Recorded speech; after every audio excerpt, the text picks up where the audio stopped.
Elle affirme qu'elle n'était pas nerveuse.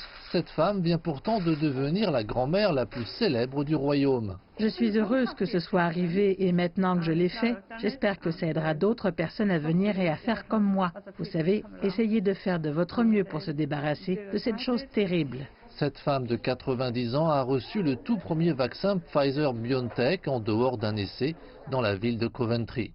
Le déploiement s'accélérera à partir de ce mercredi en Écosse, au Pays de Galles et en Irlande du Nord, région natale de Margaret Keenan. Ce jour marque un grand moment dans ce domaine, dans la démarche scientifique. Cela peut commencer à guérir cette maladie dans le monde entier et à protéger les gens partout dans le monde. Pour le service de santé britannique, il s'agit d'un défi logistique. Le NHS lance son programme d'inoculation le plus vaste et le plus ambitieux jamais réalisé. Bien que plusieurs millions de vaccins supplémentaires devraient arriver au Royaume-Uni avant la fin du mois, le gouvernement met en garde, précisant qu'il est bien trop tôt pour assouplir les règles de distanciation sociale. Nous n'avons pas encore vaincu ce virus. Il est important que les gens comprennent que, hélas, le virus progresse toujours dans certaines régions du pays.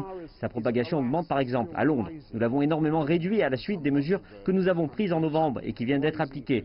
La population a fait un effort colossal, énorme. On ne peut pas se permettre de se relâcher maintenant. Le Premier ministre est bien conscient que la Grande-Bretagne est le pays européen le plus touché avec plus de 61 000 décès dus au Covid-19. La gestion de la pandémie par son gouvernement a souvent été critiquée par les politiciens de l'opposition. Les gros titres des journaux sur la journée de la vaccination, premier jour de vaccination de masse au Royaume-Uni contre le virus, se concentrent sur ce qui pourrait être un changement capital dans la lutte contre le Covid-19, avec de grands espoirs concernant ce vaccin et d'autres qui sont en cours d'évaluation. L'année prochaine, les conditions de vie pourraient être radicalement meilleures qu'en 2020.